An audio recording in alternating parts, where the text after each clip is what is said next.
Assalamualaikum warahmatullahi wabarakatuh. Kembali lagi dengan saya, Ibu Anastiawati, pada mata pelajaran Sejarah Indonesia kelas 12 MIPA dan IPS. Hari ini saya akan melanjutkan materi yang kemarin tentang konflik dan pergolakan yang berkaitan dengan kepentingan. Kalau yang minggu lalu tentang ideologi, hari ini saya akan bahas tentang kepentingan.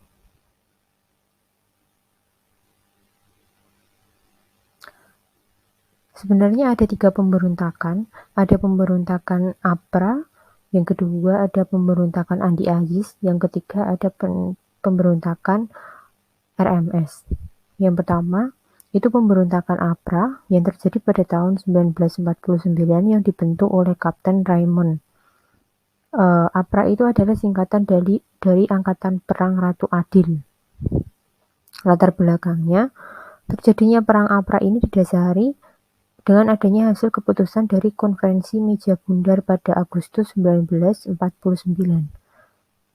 Hasil KMB yaitu Kerajaan Belanda akan menarik pasukan KL dari Indonesia. Yang kedua, tentara Kenil akan dibubarkan dan akan dimasukkan ke dalam kesatuan-kesatuan TNI. Keputusan tersebut membuat para tentara Kenil merasa khawatir dan mendapat hukuman serta dikucilkan dalam kesatuan. Kenil itu adalah tentara kerajaan yang dibentuk oleh Hindia Belanda. Lalu asal muasal nama Ratu Adil dalam gerakan APRA sudah lebih dulu disebut-sebut karena memiliki sebuah makna penting bagi masyarakat yang ada di Jawa Tengah dan Jawa Timur. Masyarakat yang sudah dijajah Ratu Adil itu menjadi ideologi dan disebut-sebut sebagai juru selamat dan membawa kesejahteraan pada suatu masa, sehingga hal tersebut dimanfaatkan oleh Kapten Raymond untuk membentuk APRA tersebut.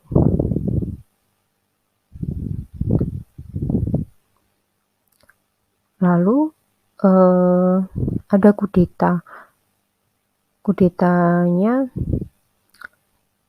dilakukan di kota Bandung. Anak buahnya Sersan Major menuju ke Jakarta untuk menangkap Presiden Soekarno dan mengambil alih gedung-gedung pemerintahan. Sayangnya karena pasukan Kenil dan tentara Islam tidak muncul dan membantu Westring, serangan di Jakarta mengalami kegagalan. Setelah melakukan pembantaian di Bandung, seluruh pasukan kembali ke tempat mereka masing-masing. Meski sudah banyak korban jiwa, Westerling tetap tidak tinggal diam. Ia berniat untuk mengulang kembali tindakannya. Namun upaya kedua ini gagal sehingga kudeta pun tidak berhasil dilakukan. Jadi kudeta yang dilakukan oleh APRA ini mengalami kegagalan sehingga tidak jadi melakukan kudeta tersebut. Lalu di akhir pemberontakan, karena terjadi kegagalan kudeta, sehingga menyebabkan demoralisasi anggota milisi terhadap Westerling, dan ia terpaksa melarikan diri ke Belanda. Larinya Westerling ini kemudian membuat APRA berdiri sendiri tanpa adanya seorang pemimpin. Oleh karena itu, APRA resmi tidak kembali berfungsi pada Februari 1950. Lalu yang kedua, ada peristiwa Andi Agis. Itu ada fotonya ya, Andi Agis. Pada saat itu terjadi perjanjian yang hanya akal-akalan Belanda yang berusaha memecah belah Indonesia dan mempertahankan tanah jajahannya ketika itu. Sehingga itu membuat Andi Agis melakukan pemberontakan. Tujuannya adalah menentang kebijakan pemerintah pusat. Ia ternyata ingin menduduki posisi puncak pemerintahan negara federasi di bidang militer bersama Saumokil sebagai tokoh politik dan Sukoharti selaku presidennya. Dampak pemberontakan pada 5 April 1950, aksi pemberontakan Andi Agis yang sudah disusun sedemikian rupa bersama para mantan genil lainnya. Mereka saat ini menyerang sektor penting militer bagian Indonesia Timur, bahkan Letnan Kolonel A.J.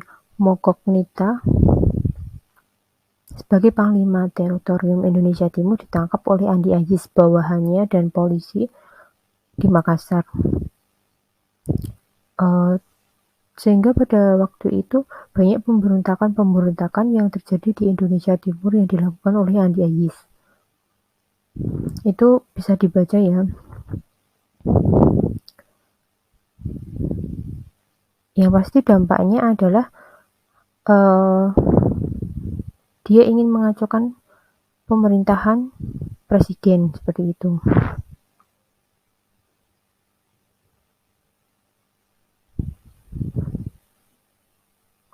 Yang ketiga ada pemberontakan Republik Maluku Selatan atau RMS.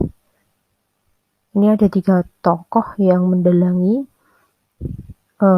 pemberontakan ini. Pertempuran antara Republik Indonesia dan pasukan Andi Agis membuat Makassar hingar-bingar. Perihal tanggung jawab kejadian ini disebutkan kepada Andi Agis dan ia harus melaporkan terkait aksinya.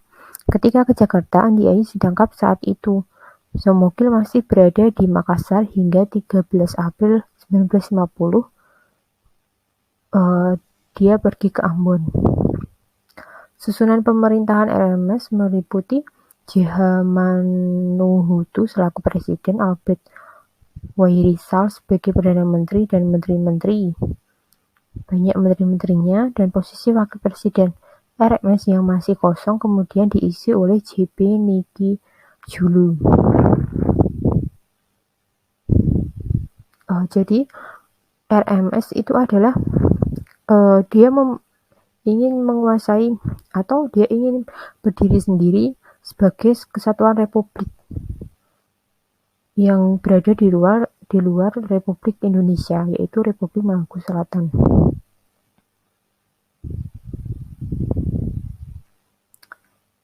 Di akhir pemberontakannya,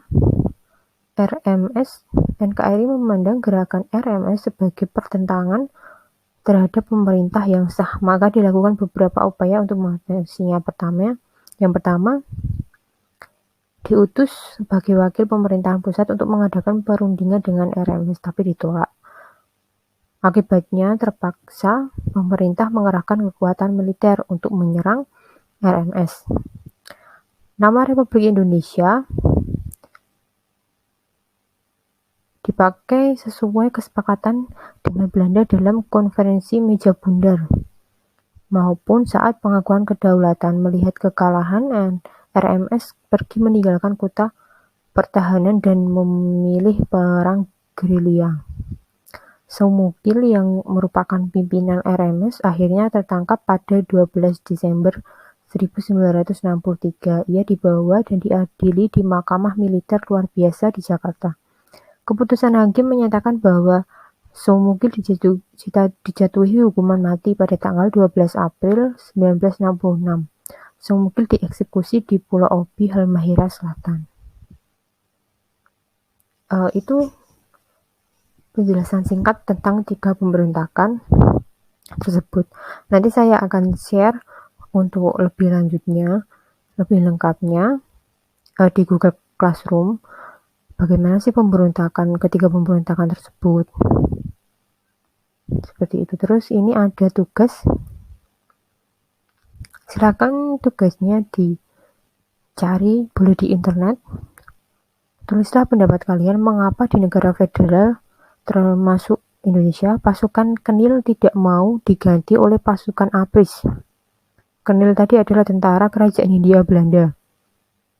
Tidak mau diganti oleh pasukan ABRIS, Angkatan Perang RIS, Republik Indonesia Serikat. Kenapa? Nanti silakan dicari alasannya lalu ditulis di buku tulis. Setelah itu nanti dikirimkan di Google Classroom. Sekian materi hari ini. Apabila ada yang mau ditanyakan, silakan WA saya. Kalau tidak, boleh ditanyakan di Google Classroom, nanti saya akan balas. Kalau tidak ada, saya akhiri.